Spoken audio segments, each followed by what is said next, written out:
Mudei minha oração quando não consegui explicar minha dor e hoje encontrei meu propósito de vida.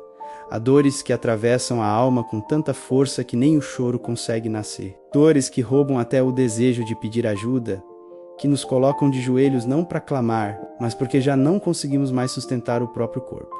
E foi exatamente aí que me encontrei. Não conseguia mais orar, não porque havia perdido a fé, mas porque a dor era maior do que qualquer palavra que eu conhecia. Me ensinaram que, diante do sofrimento, deveríamos orar com fé, declarar vitórias, pedir socorro, invocar promessas. Mas e quando a dor é tão densa que tudo o que conseguimos fazer é respirar com dificuldade? E quando até a respiração se torna uma batalha, como se o coração estivesse implodindo em silêncio? Eu tentava começar uma oração, mas tudo o que vinha era um vazio, um silêncio, um cansaço espiritual que nenhuma frase bonita conseguia alcançar. Naquele momento, percebi que algo dentro de mim estava mudando. O que antes era uma oração moldada por fórmulas, agora era um deserto. E no deserto, palavras se tornam desnecessárias. O deserto não precisa de discursos. Ele exige presença, escuta e entrega. Eu não sabia mais como falar com Deus, mas também não conseguia deixá-lo. E isso foi revelador, porque mesmo sem palavras, eu ainda estava diante dele. Foi nesse ponto que compreendi algo que nenhum sermão havia me ensinado. Existe um tipo de oração que não nasce da boca, mas da dor mais profunda. A oração que não se diz, mas se vive. A oração feita com a alma em frangalhos, sem estrutura, sem começo, meio ou fim. Apenas a presença quebrada diante do sagrado. A Bíblia está repleta de momentos assim. Jó, sentado em cinzas, coberto de feridas, ficou 7 dias em silêncio. Seus amigos não disseram nada, porque viram que a dor dele era imensa demais para ser explicada. E mesmo sem dizer nada, aquele silêncio também foi oração. Davi escreveu salmos em que sua alma gemia, onde ele perguntava: "Até quando, Senhor? Te esquecerás de mim?" E mesmo em sua dúvida, ele ainda orava. O grito contido, a angústia sem nome, a lágrima que escorre sozinha no travesseiro, tudo isso é oração quando nasce de um coração que continua, mesmo ferido, buscando a presença divina. Carl Jung dizia que só aquilo que enfrentamos pode ser transformado. E eu estava diante da minha dor, sem fuga, sem distração, sem argumento. Não tentava mais entender, nem justificar, apenas sentia. E foi nesse espaço nu e honesto que comecei a perceber que Deus não precisa de palavras para nos ouvir. Ele habita os lugares onde nem nós conseguimos entrar. Ele sonda os espaços que o nosso vocabulário não alcança. Aquela dor que calou minha oração se tornou o ponto de partida para uma nova forma de me relacionar com o sagrado. Uma forma mais verdadeira, mais crua, mais profunda. Percebi que Deus não espera discursos bem elaborados, mas a autenticidade, ele não se afasta quando nos calamos. Pelo contrário, muitas vezes é no silêncio mais profundo que sua presença se torna mais nítida. A dor me calou, mas foi nesse silêncio que uma nova oração começou a nascer. Uma oração que não dependia mais da minha força, mas da minha entrega. E é sobre esse tipo de oração que falo no próximo passo dessa jornada. A oração que só o silêncio compreende. A oração que só o silêncio compreende. Nem todo silêncio é ausência.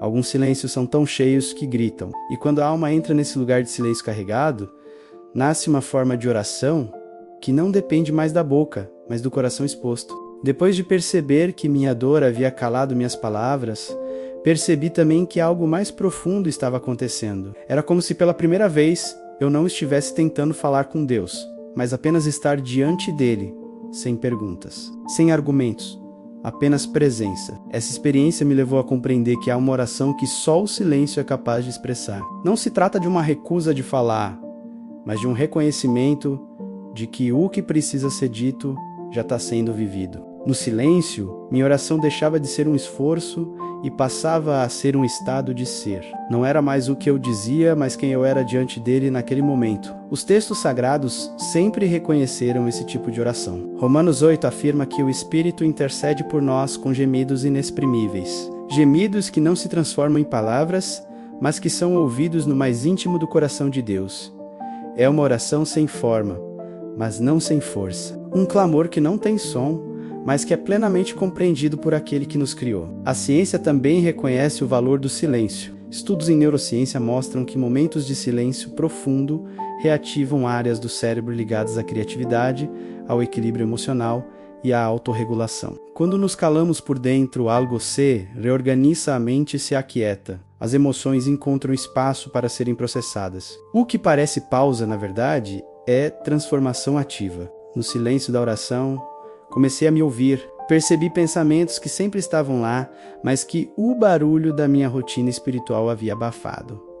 Frases como: "Por que comigo? Será que Deus me esqueceu? O que eu fiz de errado?"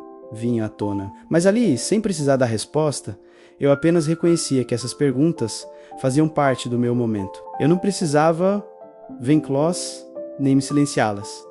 Precisava apenas escutá-las com compaixão e deixá-las aos pés de Deus, do jeito que vinham. Foi nesse lugar de entrega silenciosa que compreendi algo essencial. Oração não é apenas diálogo, é também escuta. E muitas vezes, Deus fala no exato momento em que desistimos de tentar forçar respostas. Ele se revela quando paramos de preencher o espaço com pedidos e permitimos que Ele fale no ritmo dele. Como aconteceu com Elias, que não encontrou Deus no fogo, no terremoto ou no vento forte, mas na brisa suave. A brisa só é ouvida por quem faz silêncio. Carl Jung dizia que o encontro com o self acontece no recolhimento. E ali, em meu silêncio mais frágil, comecei a encontrar partes de mim que nunca tinham aparecido enquanto eu falava demais. O silêncio se tornou espelho, e no espelho pude ver que muitas das orações que eu fazia antes eram tentativas de controlar o mundo, e não de me entregar a ele. O silêncio me ensinou que a oração não é sobre convencer Deus a fazer o que eu quero, mas sobre me colocar disponível para o que Ele já está fazendo. Foi nesse estado que comecei a perceber que Ele sempre esteve ali. Mesmo quando eu achava que o céu estava em silêncio, talvez não fosse Ele que estivesse calado. Talvez fosse eu que falava tanto que não conseguia escutar. E é essa percepção que abre espaço para a próxima pergunta, que carrega dor, mas também profundidade. Deus me ouviu mesmo sem palavras? Deus me ouviu mesmo sem palavras. Há momentos em que a alma se ajoelha, mas a voz não sai. Momentos em que o corpo está cansado demais para erguer as mãos e o coração já não encontra palavras que façam sentido. Eu me perguntava, será que Deus me ouve quando eu não consigo falar? Será que o silêncio que eu ofereço é suficiente para alcançar o céu? Essa dúvida me acompanhou por muito tempo, como uma sombra que sussurrava que talvez meu silêncio fosse um sinal de fraqueza espiritual. Mas foi justamente essa pergunta que me levou à resposta mais profunda que já encontrei. A Bíblia afirma que Deus conhece nossos pensamentos antes que eles cheguem à boca, que Ele sonda o coração e entende até o que não conseguimos dizer. Isso significa que mesmo quando o corpo está prostrado e a mente confusa, a alma continua falando. Deus não precisa da estrutura das palavras para nos compreender. Ele ouve o que está por trás delas, o que vibra em silêncio dentro de nós.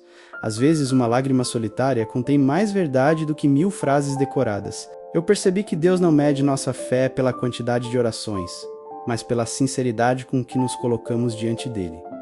Quando me calei, ele me ouviu de outro modo. Não pela voz, mas pela entrega.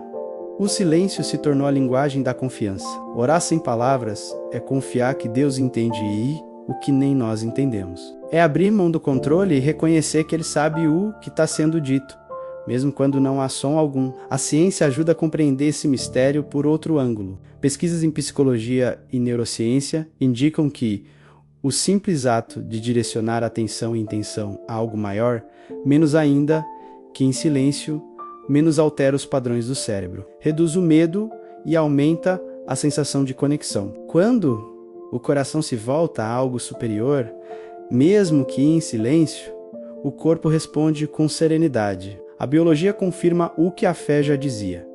A presença silenciosa também transforma. Durante aquele tempo de silêncio, comecei a perceber sinais sutis. O peso dentro de mim começou a se mover. Uma paz discreta começou a preencher os espaços onde antes havia desespero. Não era uma resposta direta, mas uma presença. Era como se Deus me dissesse: eu estou aqui, mesmo quando você não fala.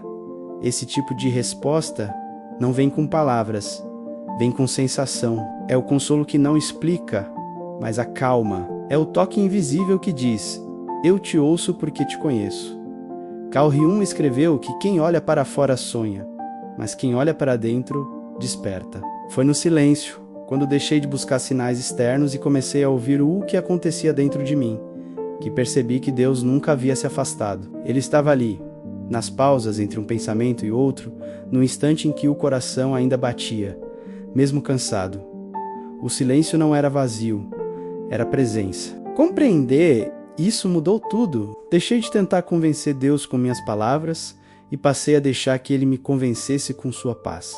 E percebi que o silêncio não era o fim da oração, era o seu aprofundamento. Era o lugar onde as palavras humanas se tornam pequenas demais para conter o que o Espírito quer expressar. A partir daí, comecei a perceber outro movimento dentro de mim, o quanto eu esperava que Deus respondesse exatamente da forma que eu queria, como se a oração só fosse válida se Ele cumprisse o meu roteiro. E foi esse despertar que me levou a encarar um dos maiores gatilhos da dor espiritual, o peso de orar esperando respostas exatas, Durante muito tempo, minhas orações foram guiadas por expectativas fixas. Eu falava com Deus e, no fundo, já esperava que Ele respondesse exatamente como eu havia imaginado. Orar se tornou, sem que eu percebesse, uma tentativa de controlar o incontrolável. Eu dizia: Senhor, faz assim, abre aquela porta, me livra disso, confirma aquilo. Era como se a oração fosse uma lista de instruções enviadas ao céu, e o fracasso de Deus em segui-las à risca fosse interpretado por mim como ausência ou rejeição. Mas essa postura me colocou num campo perigoso. Toda vez que a realidade não seguia o roteiro que eu havia orado, eu me frustrava. Começava a duvidar da minha fé. A tristeza se instalava porque eu acreditava que, se Deus não estava respondendo como eu pedia, era porque algo em mim estava errado, ou porque Ele havia se afastado. E então a oração, que deveria ser consolo, virava cobrança, um peso, uma relação de exigência travestida de espiritualidade. O problema não era orar com sinceridade, o problema era transformar a oração em barganha, como se, por fazer tudo certo, Deus tivesse a obrigação de agir como eu queria. Essa percepção é dura, mas libertadora. Deus não é refém da minha lógica, e orar não é ditar regras ao céu, mas me abrir a sabedoria de quem vê o que eu não vejo. Na Bíblia há um contraste claro entre duas formas de orar. Uma, como a de Marta, que diz: se o Senhor estivesse aqui, meu irmão não teria morrido. E outra, como a de Maria, que se lança aos pés de Jesus sem cobrar, apenas chora. Ambas têm fé, mas uma exige, a outra entrega. E Jesus responde com compaixão a ambas, mas é na entrega que ele se comove profundamente. Ali ele chora também. Ali, o milagre começa. A ciência emocional confirma o que o espírito já sabe. Expectativas rígidas são a principal causa da frustração humana. Quanto mais controlamos mentalmente o que esperamos que aconteça, mais vulneráveis ficamos à tristeza. Quando abrimos espaço para o imprevisível, acessamos a capacidade de adaptação, criatividade e fé. Orar esperando que Deus siga um roteiro exato é uma forma sutil de dizer: eu confio, mas só se for do meu jeito. Carl Jung disse que a vida que não é vivida conscientemente se torna destino cego. E quando projetamos na oração o nosso desejo de controle, não estamos sendo conscientes. Estamos apenas tentando domesticar o mistério. Mas Deus, ele não é um solucionador automático de pedidos, né? Ele é um pai que educa, revela, molda, e às vezes isso exige silêncio. Outras vezes exige que a resposta seja diferente daquela que idealizamos. Quando percebi isso, comecei a orar de forma diferente. Troquei o "faz isso por mim" pelo "me mostra o que preciso ver". Troquei o "resolve isso" pelo "transforma meu coração enquanto caminho por isso". Troquei a cobrança pela entrega. E no início, confesso, foi desconfortável, porque não ter garantias dói. Mas aos poucos fui descobrindo que o que Deus me dava era muito maior do que aquilo que eu pedia. Orar esperando respostas exatas cria ansiedade, dependência e uma relação mecânica com o sagrado. Orar com abertura gera maturidade espiritual, liberdade e confiança. E foi nesse ponto que minha oração começou a mudar. Quando parei de pedir e comecei de fato a entregar. Quando parei de pedir e comecei a entregar. Chegou um momento em que eu já não tinha mais forças para continuar pedindo. Não era desistência, era esgotamento. Meus pedidos começaram a soar repetitivos, vazios, como se estivessem presos a uma esperança que já não me sustentava. Eu não sabia mais o que dizer, nem o que esperar. E nesse esgotamento, algo começou a mudar silenciosamente dentro de mim. Pela primeira vez, parei de tentar convencer Deus a fazer o que eu queria. E comecei a fazer algo que até então eu não compreendia com profundidade entregar. Essa entrega não foi romântica, nem imediata. Foi um processo interno, uma espécie de rendição existencial. Eu disse a Deus, num dos momentos mais solitários da minha vida, se for para continuar assim, que pelo menos o Senhor esteja comigo. Eu não vou pedir mais. Só quero que o Senhor não me deixe sozinho. E essa foi talvez a oração mais honesta que já fiz. Ela não partiu de uma necessidade de controle, mas de uma disposição real de confiar, mesmo sem entender. A entrega, nesse contexto, não era abandono da fé, mas o seu amadurecimento. Antes, minha fé dependia de resultados. Agora ela começava a se firmar na presença. Descobri que o milagre não era a mudança da situação, mas a transformação da minha percepção. O que antes me fazia sofrer passou a se tornar espaço para silêncio, escuta e comunhão. Na Bíblia, Jesus ensina essa entrega quando ora no Getsêmani. Pai, se possível, afasta de mim este cálice, mas que não seja feita a minha vontade, e sim a tua. Nessa frase está o coração da oração madura. Ele pede, mas entrega. Ele expressa o desejo, mas se rende ao propósito. Essa oração não é a que busca conforto imediato, é a que gera transformação profunda. A filosofia também fala dessa transição. Kierkegaard descreve o salto da fé como aquele momento em que, ao perceber que não há chão, mesmo assim escolhemos confiar, a entrega e esse salto. É quando desistimos de garantir o resultado e, mesmo assim, escolhemos continuar caminhando. A ciência emocional mostra que a entrega consciente reduz os níveis de ansiedade e ativa mecanismos de aceitação profunda. É quando o cérebro entende que não há mais luta e começa a reorganizar os recursos internos para lidar com a realidade e não mais para resisti-la. A entrega, portanto, não é resignação. É um movimento ativo de confiança. No meu silêncio, comecei a perceber que muitas das minhas orações anteriores eram tentativas de proteger minha dor, de evitar que ela me alcançasse por completo. Mas quando parei de pedir e comecei a entregar, deixei que a dor me tocasse de verdade. E ali, no fundo dela, descobri algo que nenhuma oração decorada teria me mostrado. A ferida que eu tanto temia estava, na verdade, me revelando quem eu era de verdade. A ferida que revelou quem eu era de verdade. A dor que tentei evitar por tanto tempo foi a mesma que me mostrou quem eu era. Não a dor passageira das frustrações do dia a dia, mas aquela que cava fundo, que mexe com tudo, que desmonta o que eu pensava sobre mim, sobre Deus, sobre a vida. Foi ali, dentro da minha ferida mais íntima, que encontrei a parte mais honesta da minha alma. E por mais contraditório que pareça, eu precisei sangrar para me reconhecer. Antes disso, eu vivia tentando proteger minha imagem. Queria parecer forte, espiritual, inabalável. Minhas orações eram construídas em torno do que eu achava que deveria ser. Eu pedia com a postura de quem já conhecia todas as respostas, como se admitir a fraqueza fosse um pecado. Mas quando a dor me quebrou, percebi que aquilo que eu tanto temia, menos ser vulnerável diante de Deus, era justamente o que Ele esperava de mim o tempo todo. A ferida me rasgou, mas também me revelou. Ela trouxe à tona memórias que eu evitava, inseguranças que eu negava, dores da infância que ainda me guiavam sem que eu soubesse. Como disse Carl Jung, aquilo que não enfrentamos em nós mesmos, acabamos encontrando como destino. Minha ferida me mostrou onde eu ainda estava preso, onde eu não havia perdoado, onde eu ainda buscava aprovação sem perceber. A Bíblia fala sobre isso com profundidade. Jacó, ao lutar com um anjo, ficou manco. Mas foi só depois dessa luta que ele recebeu um novo nome, uma nova identidade. A marca da dor se tornou o símbolo de sua transformação.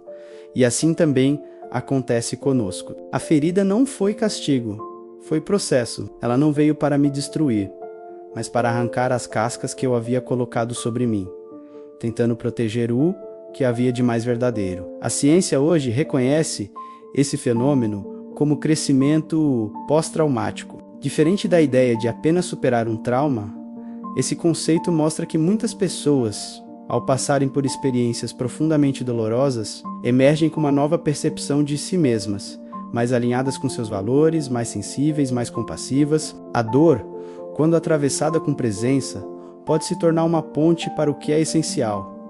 Foi exatamente isso que vivi. Quando deixei de pedir e comecei a entregar, e então permiti que a dor me atravessasse, fui desnudado, não diante do mundo, mas diante de mim. E vi que minha alma ainda carregava perguntas não respondidas, medos antigos e um vazio que nenhuma conquista externa poderia preencher. Mas foi também nesse lugar que percebi algo ainda mais profundo. Mesmo despido, quebrado, ferido, eu continuava sendo visto por Deus.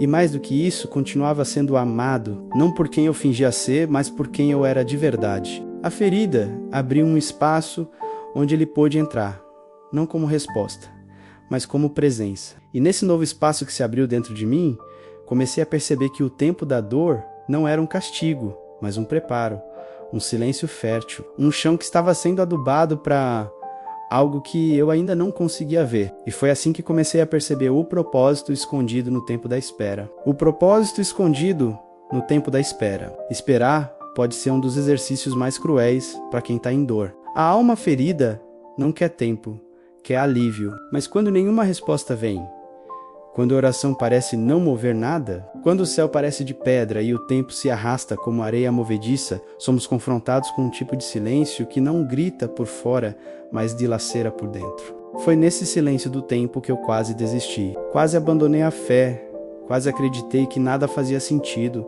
Mas foi também ali que algo começou a se revelar. No tempo da espera, minha mente tentou preencher o vazio com conclusões apressadas. Deus me esqueceu. Minha oração não funciona. Nada vai mudar. Mas sem perceber, enquanto o milagre que eu esperava não acontecia. Um milagre diferente estava em curso, eu estava sendo transformado lentamente, sem estardalhaço, como uma semente que germina no escuro da terra, invisível a olho nu. A Bíblia está repleta de personagens que viveram longos períodos de espera antes de viverem seu propósito. José foi traído, preso e esquecido. Antes de governar o Egito, Davi foi ungido rei ainda jovem, mas passou anos fugindo no deserto antes de assumir o trono. Jesus viveu 30 anos no anonimato para cumprir o ministério de 3, o tempo da espera. Não era castigo, era preparação. Mas essa preparação não é feita de respostas fáceis. É feita de silêncio, de confrontos internos, de dores que insistem em permanecer.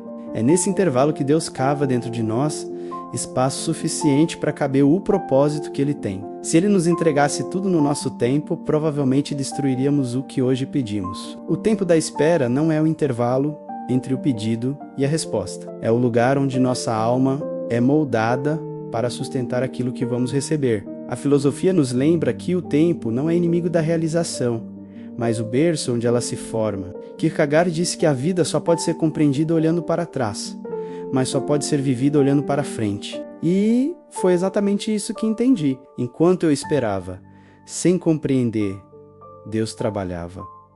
Não fora de mim, mas dentro. A ciência confirma esse processo. Estudos mostram que a espera, quando vivida com consciência, desenvolve áreas do cérebro ligadas à resiliência, à empatia e à capacidade de suportar frustrações, todas as habilidades necessárias para viver um propósito com profundidade. O tempo da espera forma em nós um tipo de musculatura invisível, uma maturidade que não se aprende nos dias de vitória, mas nas noites de silêncio. E foi nesse silêncio que comecei a ver que a espera não era vazia. Ela era viva, carregada de lições, de recomeços invisíveis, de deslocamentos internos. Deus não estava parado. Ele estava me ensinando a permanecer, a confiar sem ver, a seguir sem entender e a amar sem exigir. A espera me fez enxergar que propósito não é algo que se conquista, mas algo que se revela, e que antes de revelá-lo a mim, Deus queria revelá-lo em mim. E assim, aos poucos, sem saber exatamente quando, eu me vi diante de algo que jamais havia vivido. Um dia em que chorei diante de Deus e não pedi absolutamente nada. O dia em que chorei e não pedi nada. Houve um dia em que eu cheguei diante de Deus sem palavras, sem pedidos, sem intenção de resolver nada. Apenas chorei. E naquele choro silencioso, algo diferente aconteceu. Pela primeira vez eu não queria respostas, soluções ou milagres. Eu só queria ser visto, ser acolhido, ser compreendido por um Deus que mesmo em silêncio ainda me fazia permanecer ali, de joelhos, diante dele. Não foi um choro de desespero, como os que tantas vezes me consumiram no início da dor. Foi um choro de entrega, de rendição, como se o corpo dissesse: já lutei o suficiente, e a alma em silêncio completasse: agora é contigo nesse momento. Entendi algo que nunca havia compreendido nos cultos, nas pregações, nos livros de teologia. O maior poder da oração não está no que pedimos, mas no quanto estamos dispostos a ser autênticos diante de Deus. Naquele dia, eu não queria mais moldar a oração como uma ferramenta, não queria mais justificar meu sofrimento com versículos, nem tentar encobrir minha fragilidade com declarações de força. Eu só queria existir diante dele, e existir de forma plena, imperfeita, real. E isso foi suficiente. A Bíblia está cheia de momentos assim. Quando Ana chorou amargamente diante do altar, não conseguiu articular suas palavras. Mas seu pranto foi tão verdadeiro que Eli, o sacerdote, a confundiu com alguém embriagada. E mesmo assim, Deus ouviu, porque Deus não precisa que digamos as palavras certas. Ele responde à sinceridade. Ele se move diante da dor crua.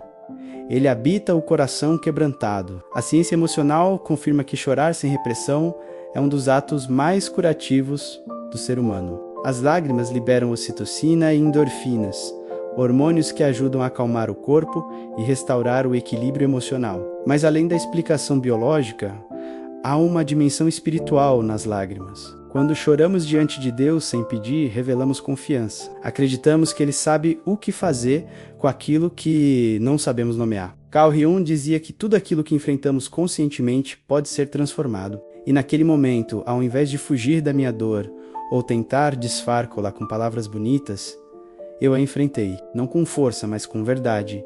E essa verdade, ela abriu um espaço novo, um lugar em mim que não buscava explicações, mas presença. Foi assim que compreendi. A oração mais poderosa que já fiz não teve frases, nem promessas, nem declarações, teve apenas lágrimas. E elas bastaram porque Deus conhece o idioma do choro. Bastaram porque, naquele dia, minha fé não estava condicionada a uma resposta, mas ancorada em uma presença. Depois daquele dia, minha forma de orar mudou. Não porque eu descobri uma nova técnica, mas porque eu descobri que, na profundidade do silêncio, existe um tipo de oração que não busca explicação, mas comunhão. A oração que não busca explicação, mas comunhão. Durante muito tempo, minha oração foi um esforço para entender. Eu orava para decifrar os motivos do sofrimento, os caminhos de Deus, o porquê das portas fechadas. Mas quanto mais eu tentava entender, mais distante eu me sentia, porque havia uma parte de mim que ainda acreditava que Deus precisava justificar o que eu vivia. Como se a fé dependesse de respostas para continuar. Como se eu só pudesse confiar se entendesse. Até que tudo parou de fazer sentido e, ironicamente, foi aí que a presença de Deus começou a fazer morada de verdade. Nesse ponto da jornada, percebi que existe um abismo entre explicar e experimentar. A oração que busca explicação parte da mente, da lógica, do desejo de controle. Já a oração que busca comunhão vem da alma. Não quer compreender, quer se conectar. Não exige respostas, deseja apenas permanecer. Esse tipo de oração, ele muda tudo, porque não é sobre o que se espera de Deus, mas sobre estar com Ele mesmo sem entender nada. Na Bíblia, Jó é o maior exemplo dessa transição. Ele questionou, gritou, protestou, mas quando Deus respondeu, não explicou, apenas se revelou. E ao ver a grandeza de Deus, Jó disse: antes eu te conhecia só de ouvir, mas agora os meus olhos te veem.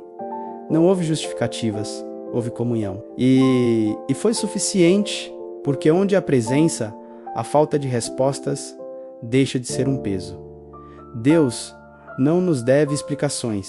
Ele nos oferece companhia. A filosofia mística sempre apontou para esse lugar. São João da Cruz no seu tratado sobre a noite escura da alma, diz que há momentos em que Deus esconde a luz para que o coração aprenda a amar o que não vê.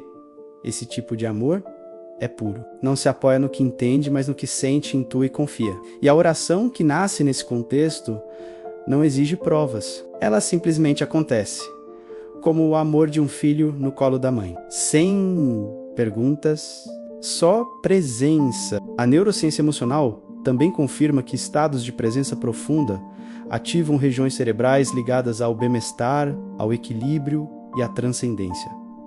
Não é coincidência. O silêncio com Deus é um portal e, uma vez atravessado, já não há mais necessidade de controlar o caminho, apenas de segui-lo. A partir do momento em que parei de buscar sentido em cada sofrimento e passei a buscar comunhão no meio do caos, algo mudou. A dor não sumiu.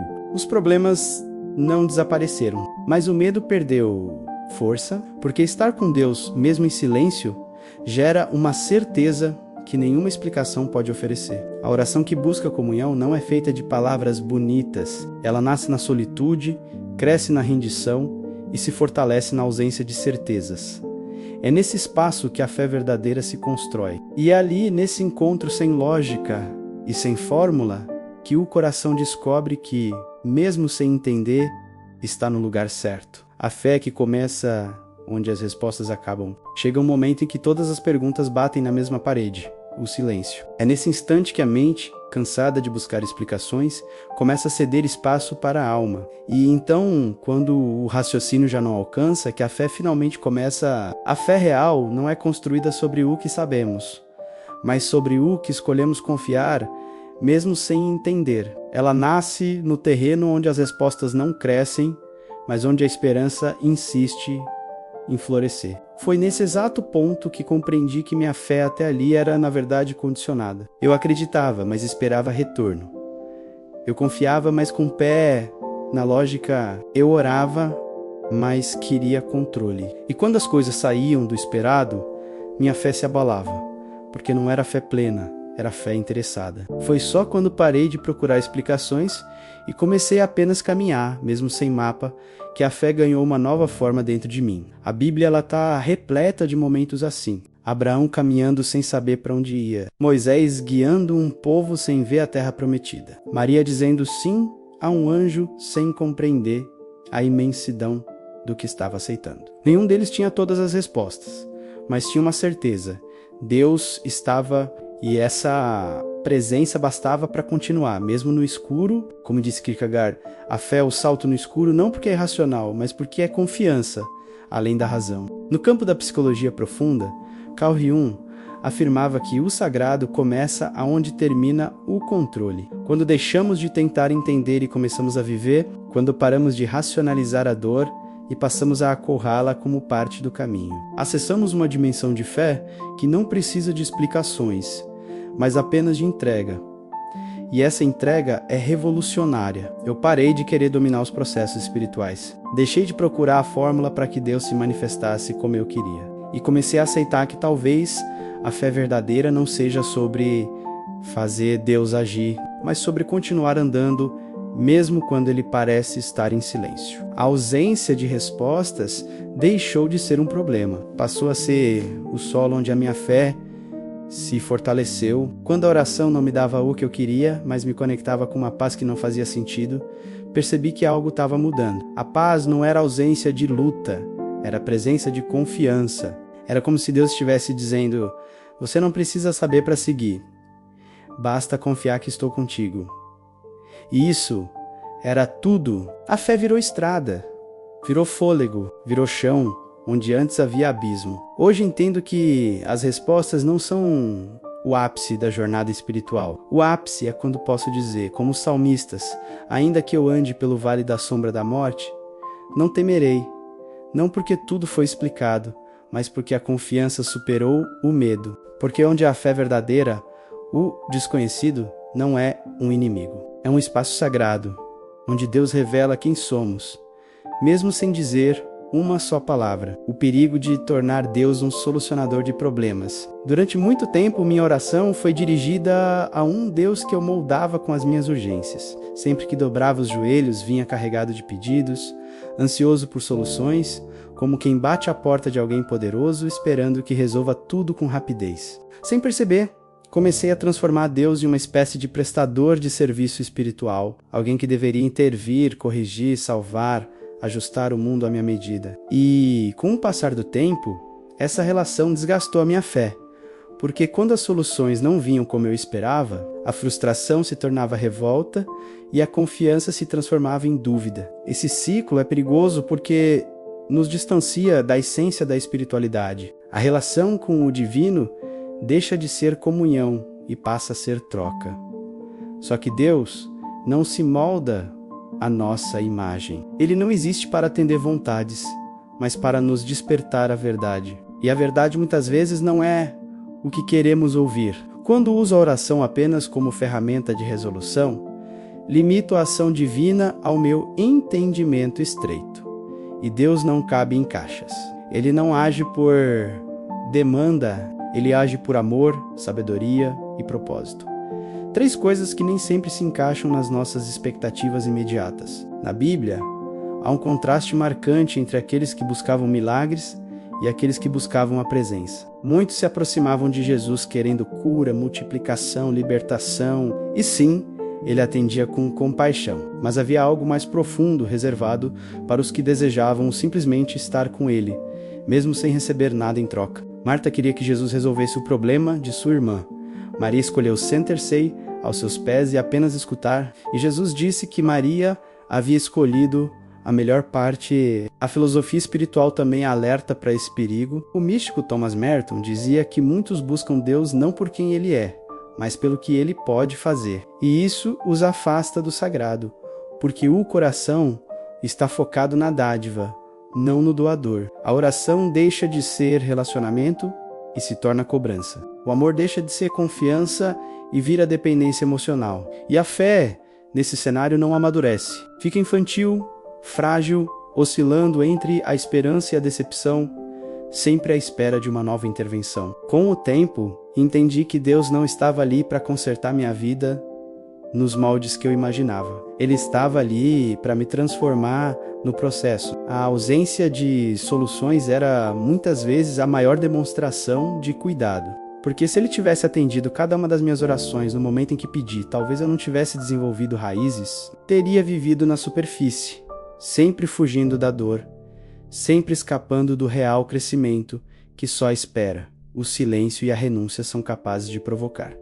Perceber isso não foi fácil. É desconfortável admitir que muitas vezes usamos Deus como último recurso ou como mecanismo de controle, mas reconhecer esse padrão foi libertador. Passei a buscar mais a presença do que o resultado, a confiar mais no processo do que no desfecho, a ver Deus não como alguém que resolve problemas, mas como alguém que me acompanha enquanto eu amadureço por meio deles. Hoje minhas orações mudaram. Já não são listas, são encontros.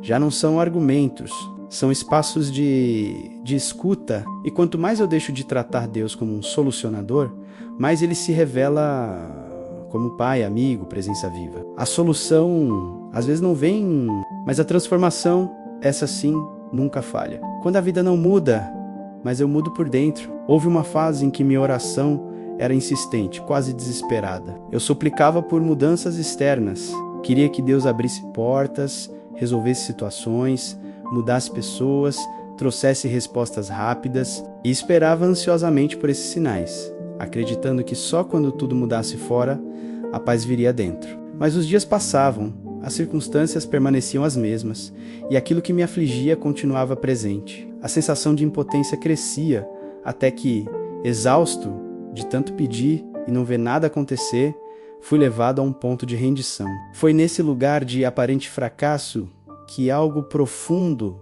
começou a nascer. Aos poucos percebi que, embora a vida ao redor não estivesse mudando, algo dentro de mim eu estava aprendendo a respirar mesmo em meio à tempestade, a permanecer mesmo sem garantias, a confiar mesmo sem ver. Era como se a resposta de Deus não estivesse nos eventos que eu queria transformar, Mas na forma como eu passava a me relacionar com eles, ele não mexia no cenário, ele mexia em mim. Essa foi a chave que virou tudo. Deus nem sempre muda as coisas, porque antes ele quer mudar o coração que enxerga as coisas. Isso não é conformismo, é maturidade espiritual. A paz verdadeira não depende da ausência de luta, mas da presença de fé. Quando essa verdade me alcançou, senti uma leveza que nunca havia sentido antes. Eu ainda estava no mesmo lugar, com os mesmos desafios, mas meu olhar era outro, meus medos estavam sendo reeducados, minha ansiedade dava lugar à confiança, e minha dor já não era um inimigo, era uma mestra. A Bíblia está repleta de homens e mulheres que caminharam com Deus, mesmo sem ver mudança imediata. Paulo, preso, cantava.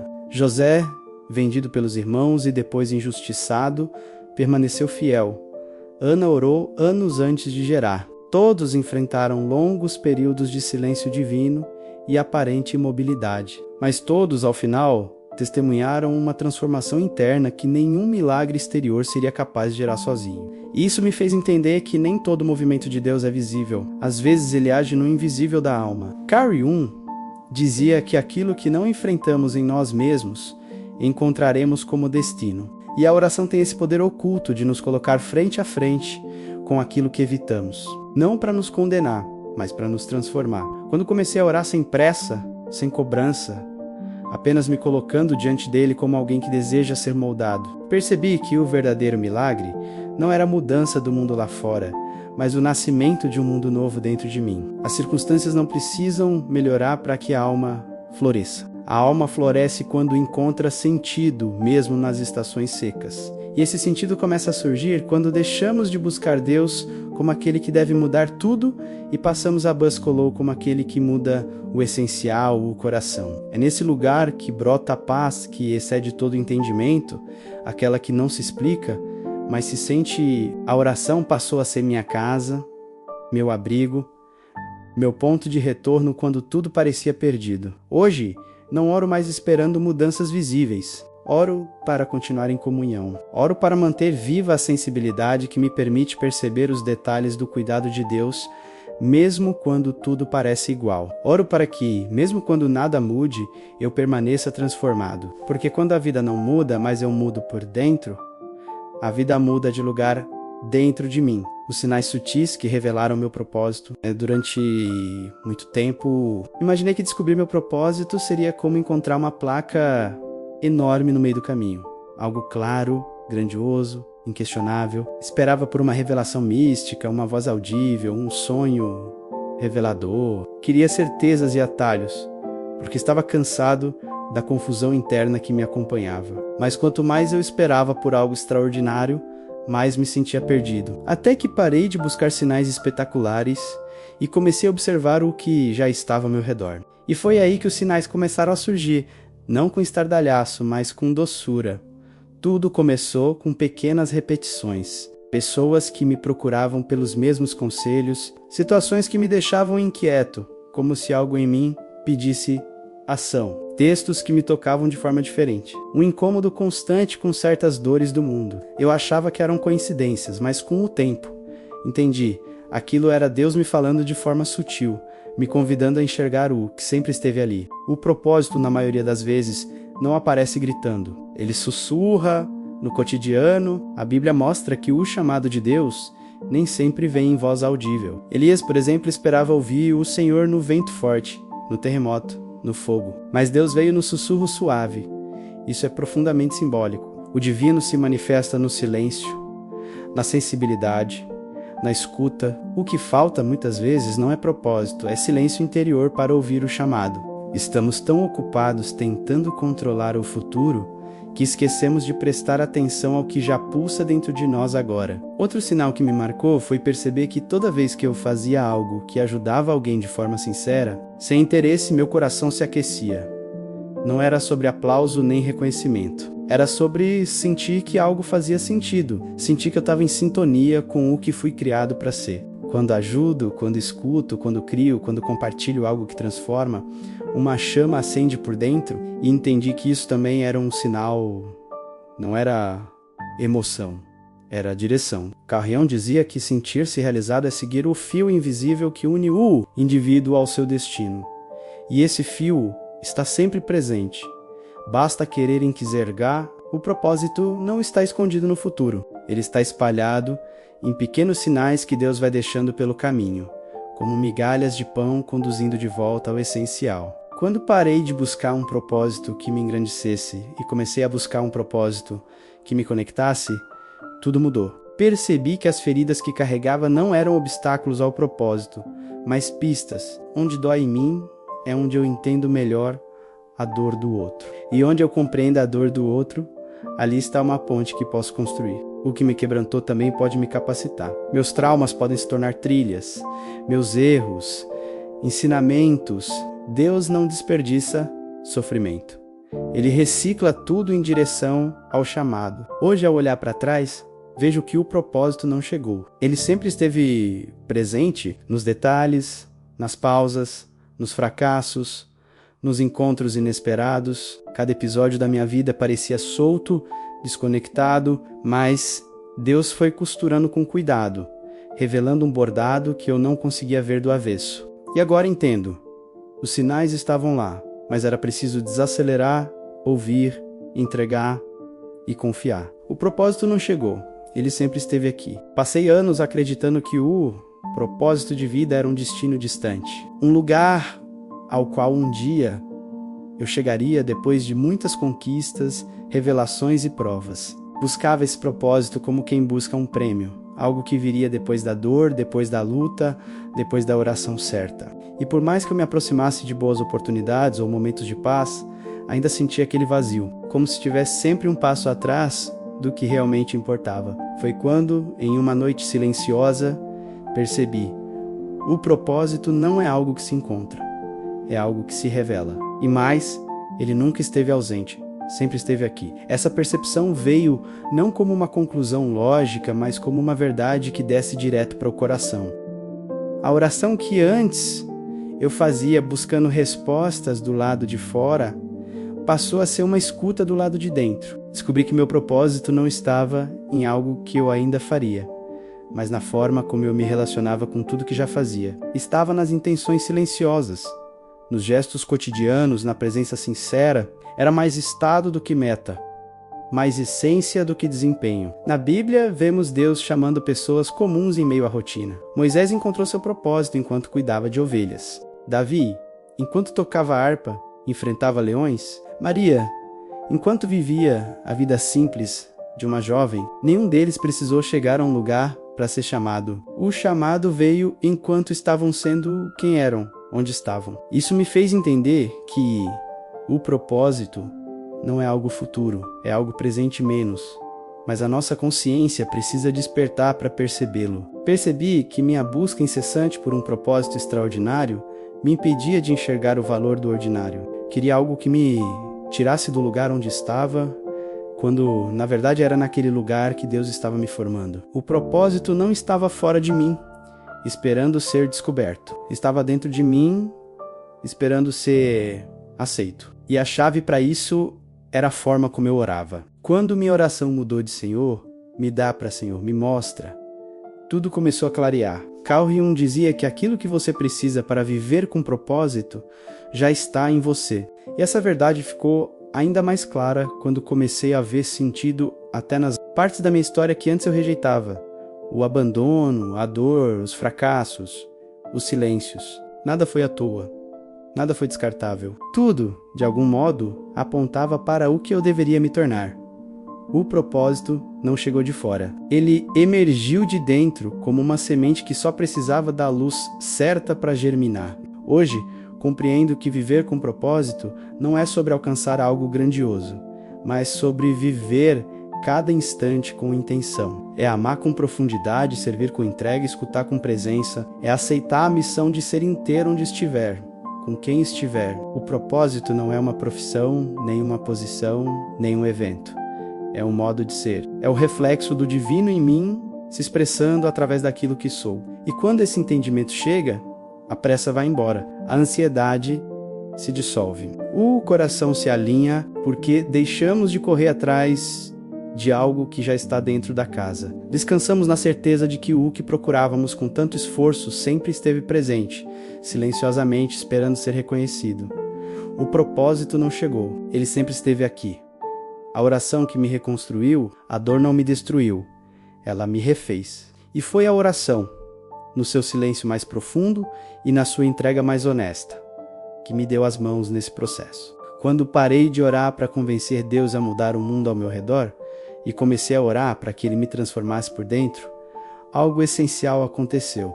Eu fui reconstruído, não com pressa, não com respostas prontas, mas com propósito, presença e paz. Descobri que orar não era sobre falar bonito, nem sobre encontrar a fórmula certa para ser atendido. Era sobre abrir o coração, ainda que despedaçado, era sobre estar com Deus, mesmo sem entender. Era sobre confiar que Ele me escutava, mesmo quando eu não conseguia explicar minha dor. Cada lágrima que escorreu sem explicação foi acolhida. Cada noite em que o silêncio foi tudo o que eu conseguia oferecer, Deus traduziu em clamor. Cada vez que o peito apertou e eu não soube como pedir, o Espírito intercedeu com gemidos inexprimíveis. E assim, tijolo por tijolo, fui sendo restaurado. Não com as respostas que eu esperava, mas com revelações que eu jamais teria imaginado. A oração, antes um refúgio de fuga, tornou-se uma estrada de retorno. A oração, antes marcada por desespero, passou a ser espaço de intimidade. Eu não orei para encontrar meu propósito. Eu fui reconstruído em oração e o propósito me encontrou no caminho. Descobri que a fé não é ausência de perguntas, é persistência na presença. Que o propósito não é uma linha de chegada, é o modo como escolho caminhar. Que a dor não é o fim, é o início de um novo nível de profundidade com Deus. E que quando a oração deixa de ser um pedido desesperado e se torna um lugar de encontro, ela muda tudo menos mesmo quando nada ao redor muda.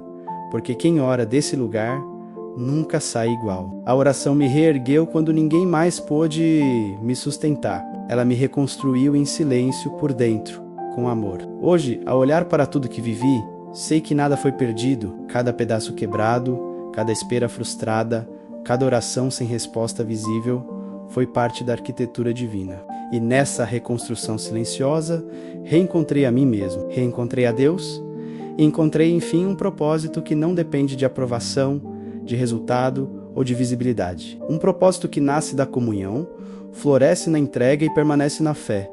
A oração me reconstruiu, e nesse renascimento tudo fez sentido.